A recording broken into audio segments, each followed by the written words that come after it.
This week on Driven, there are vehicles and then there are VWs. So many people have a VW story. If the love bug bites, it can become a family condition and tradition. Plus, what's a Nissan Skyline? Not to sound cliche, but if you know, you know. Get to know the Japanese sports car icon when you buckle up for Driven.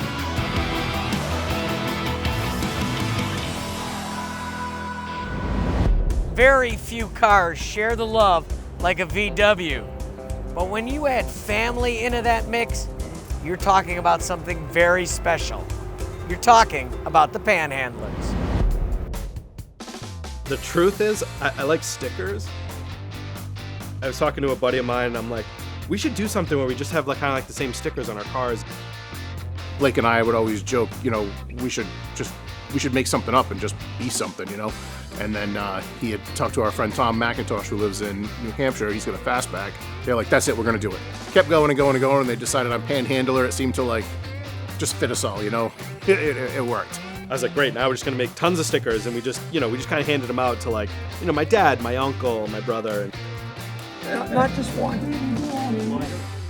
It was never designed to be a club that we wanted people to join. We've got some, friends we've made along the way that have just kind of absorbed into the club as we've gone.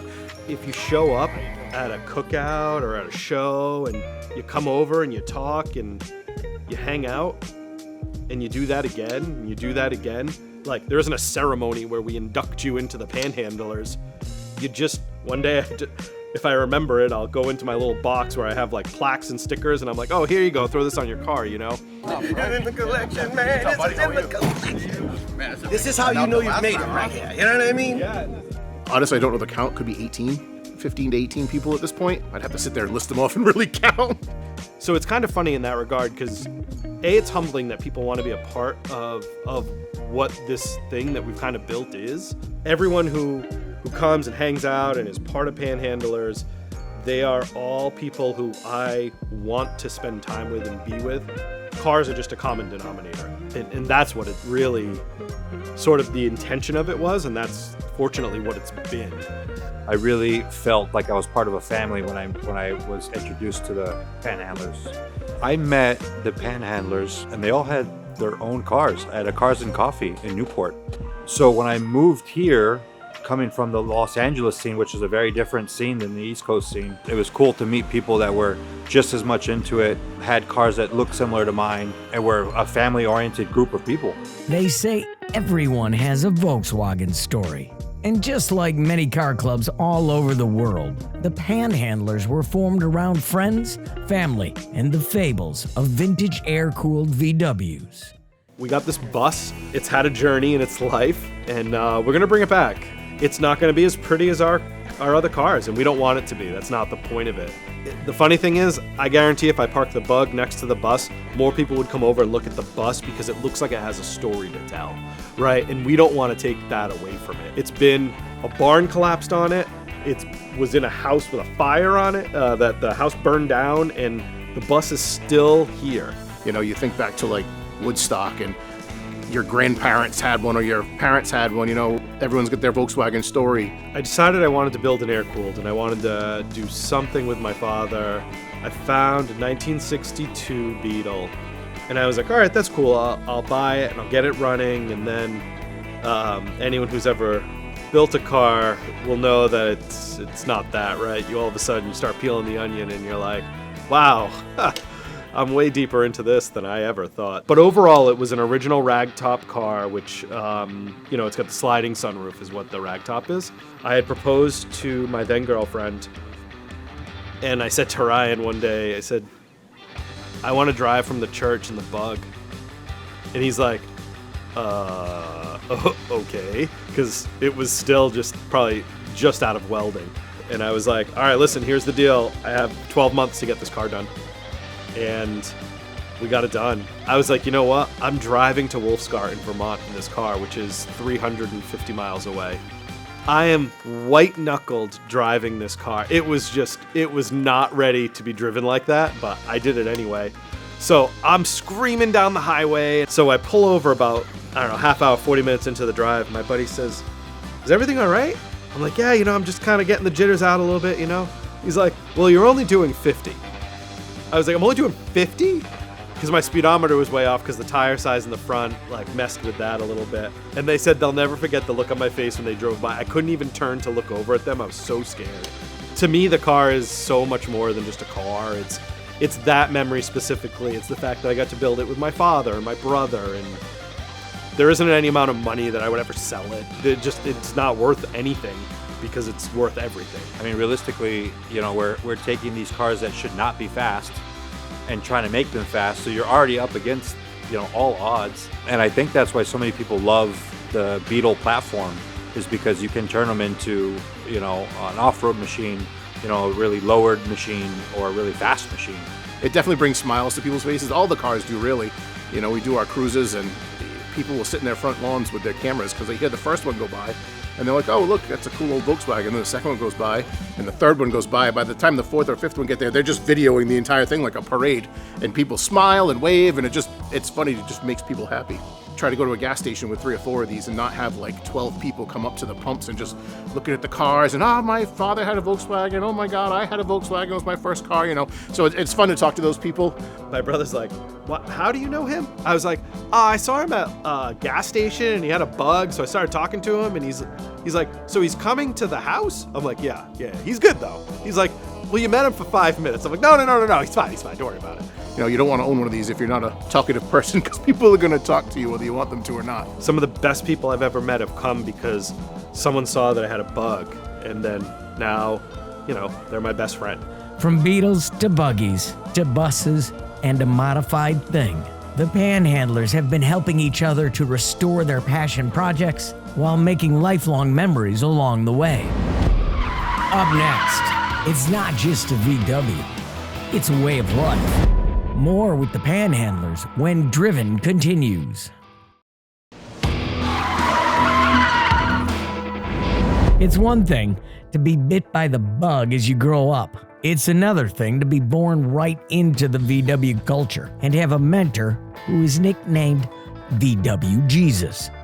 Not only does VW Jesus bring decades of knowledge and experience into teaching you about every single nut and bolt, but he also passes on the generational enthusiasm for air-cooled classics. A friend of ours has always called our father VW Jesus, just because he was always the guy you could go to get Volkswagen information. For him at the time, it was a job, but then it turned into more than that, right? He was a parts guy. It's just become a family thing. So many people in the area, way before my time, have looked up to the Hathaways as people that have kind of paved the way for VW culture, especially in New England. I was the original Volkswagen guy, but kind of taught myself how to build what I did on the computer.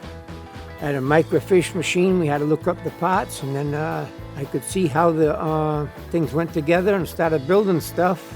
The microfiche is like, if you think about an old school projector, it would have individual sheets of all the different parts of a car. So if he had to look up the front end of a '69 Beetle, he would have the diagram on a clear sheet. You put it in the machine, and then it would display on the screen. You just ran the screen around till you found what you were looking for.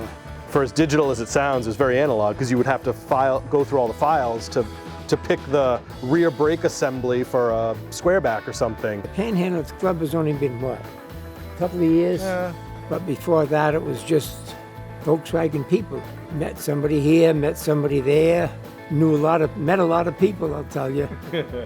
One of his best friends who he used to race with and my uncle come by once a week, and they have lunch together and everything. And you just start to hear the stories, and they're just generally just chatting about reminiscing or whatever. They were panhandlers before they were panhandlers. They just didn't have a sticker machine, right? So I think inherently that's just who he raised us to be, he and my mother. Just people who help people, right? I always liked the way things went together, and always wanted to kind of do what he did at some point, so I figured I'd get out there and learn. And then once you do one, you're like, oh, I can do another one. And then you just keep going. It's like you're never done, even if you're finished with one car. And it's a Volkswagen, so it breaks, so you get to do Exactly. it again, so. This here, 72 is made out of all years. Yeah. How long have you had that one for? About 25 years. No, more than that. Yeah. Probably more than that. Yeah. It was given to me. I offered to pay for the car, and the guy never showed up for the money. I've had the truck for 25 years, too. More than that. Yeah. It's funny how the years melt away, you know, you start Yeah. thinking back, you're like, wow, that was more than 25 years ago, but yeah. The air-cooled stories from the generations before us are epic. I used to get in a sand rail, just take off, and go all the way to P-Town on the beach. Full speed, 50, 60 miles an hour along the beach. You'd get washouts, and you'd end up being airborne, and what a blast. I got into sand drags. Started racing up in Maine. We used to have to leave him in the stands. He wasn't old enough to go I on. was so little they wouldn't let me into the... They wouldn't let him into into the the pits. area, the racing area, because he was too young. It's much safer to leave the kid by himself in the stands. Yeah. We used to sneak him in. Oh, the No early problem. 90s.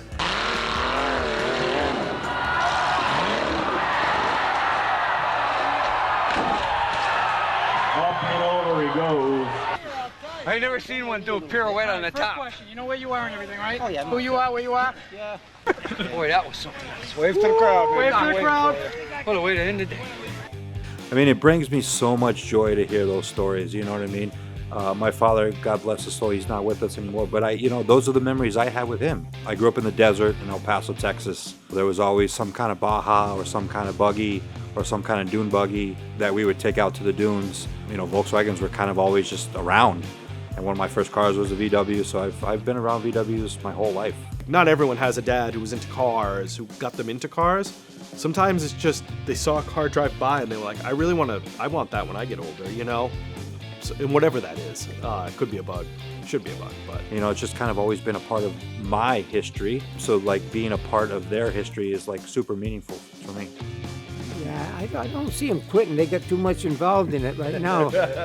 Too much invested. What does this do here? What do you want there? You want nitrous? Up next, we fuel up with the VW Panhandlers. When Driven continues.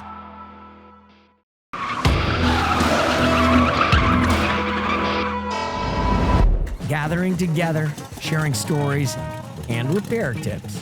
The Panhandlers are all about family fun, friendly events, and of course, food. When I started, I met Jake, and he was from California, and the scene out there is so different because people daily drive their cars. They're nice cars. They don't have winters. They don't have to worry about. They have beautiful roads. And he was like, the one thing I noticed there is people don't drive their cars. They go to car shows. They sit all day. And I'm like, yes. And then we started talking about it. We're like, well, let's change it.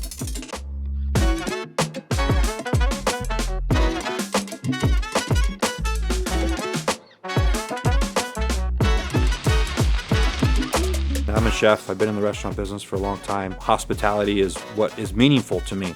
You start to realize like, oh, well, you own a restaurant, you own a coffee shop, and you have a restaurant. So why don't we support you by setting up these cruises where we get a bunch of people or no one together to drive? So when we got to talking about how these cruises were going to take place, I think, one of the thoughts was, okay, we can cruise and hang, but, let's break bread too. So having restaurants, it seemed like the perfect vehicle to be able to share the things that I'm passionate about, cars and food, with the people that are like my closest and dearest friends here in the New England area.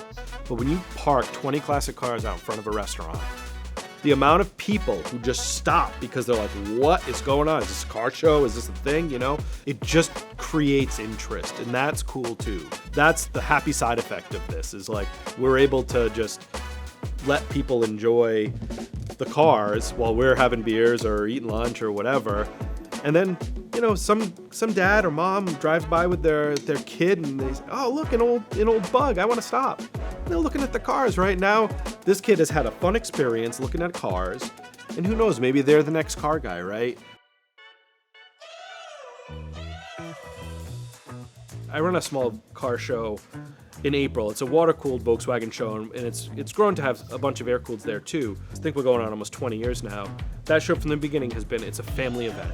We do brewery stuff sometimes, restaurants. It's always trying to support a local business. I think that's pretty important. The airstrip cruise, that was just totally by accident, just a really off-the-cuff kind of thing that ended up being so cool.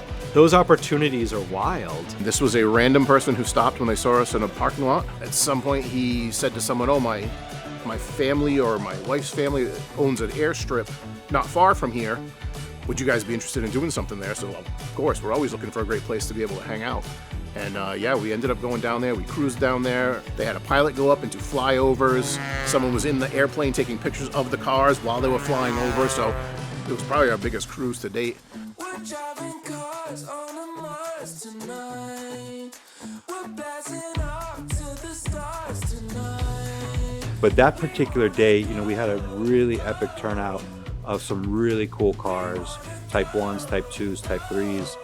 People don't think about New England as an air-cooled area. New England, and even all the way down to, say, like, you know, Virginia and this whole eastern seaboard, there's a lot more air-cooled cars on this coast than people think. So putting together these cruises as we did down in Richmond, whether it's an over-the-top show car or just your daily driver bug, it's just been a really fun way to continue to grow the VW air-cooled culture here in New England. Whether you've been bitten by the VW bug or if there's another ride that makes you drive, there is a car club for you. Or like the Panhandlers, just start making stickers and hand them out. Up next, what is a Nissan Skyline? Not to sound cliche, but if you know, you know. We get to know the Japanese sports car icon. When Driven continues.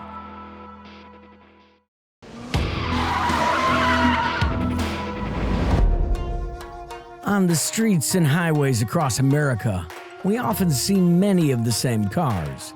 When we think of rare cars, we picture old classics or modern exotics. But importing a right-handed drive Japanese car from 1994, nicknamed Godzilla, takes exceptional effort. And Josh's story really shines new light on the uncommonly owned and universally loved Nissan Skyline.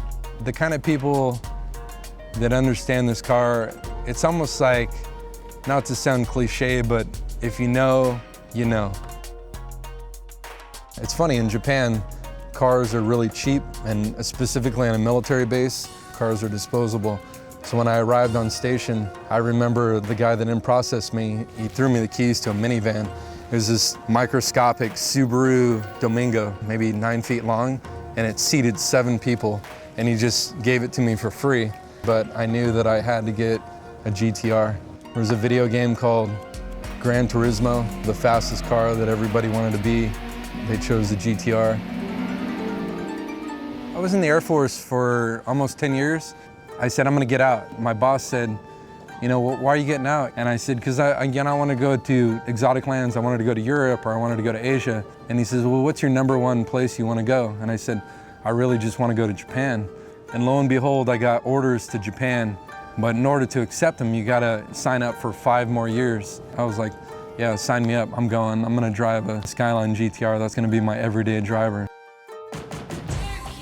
So it's one thing to play the game, Gran Turismo, and it's a totally different story to like be behind the car and, you know, get that visceral feeling that everybody talks about. And it just had unmatched technology. It had 4-wheel steering, it was twin turbo, and had a small displacement motor, a 2.6 liter, 320 horsepower.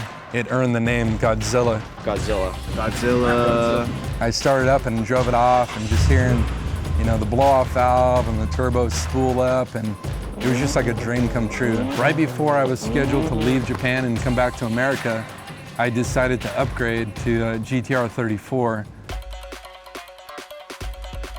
I knew in my mind that, you know, where there's a will, there's a way, and I could bring it back. So I did some research, and I contacted a guy that was bringing JDM cars, Skylines, back into America, where he would separate the drivetrain and the motor from the chassis and then ship them separately, and then he would label them as parts. And then he reassembled the cars and then registered them as kit cars, and then we were driving them around California. We were the boss of the roads. Of course, Uncle Sam heard about that, and he didn't like it. And he said, oh, you're skirting the system and you're circumnavigating our laws. U.S. Customs showed up, Kevlar vests and guns blazing, seizing Skyline GT-Rs, loading them up on flatbeds and taking them to the customs impound. What customs said is these motor numbers match the chassis numbers, and so therefore it was a car in Japan and it's a car here. Choice number one, ship the car back at your own expense back to the country of origin. Or choice number two was just forfeit the car completely. It was an easy choice. You know, we paid to ship them back. I thought, you know, I'll never own a Skyline again. It put such a bad taste in my mouth. You know, that was my dream car. Then I got this guy, kind of like reinvigorated my love for the car. The rule for DOT is the car has to be 25 years old in order to be legally imported into North America.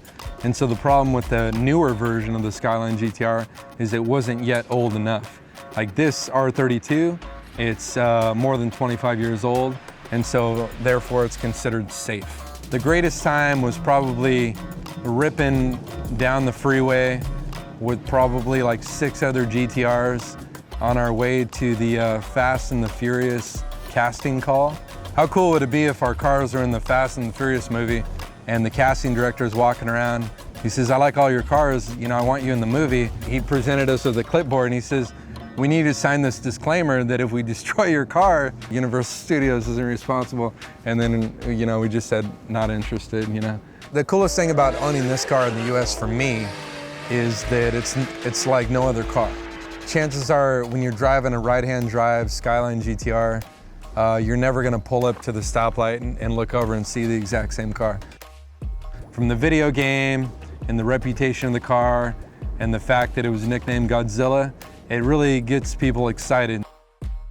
Well, the advice I would give these days for somebody that wanted to get a Skyline GT-R, stick with either the R33 or the R32, only because they're old enough. So if you really want an R34, wait until it's 25 years old, because you don't want to go through the same trouble that we went through.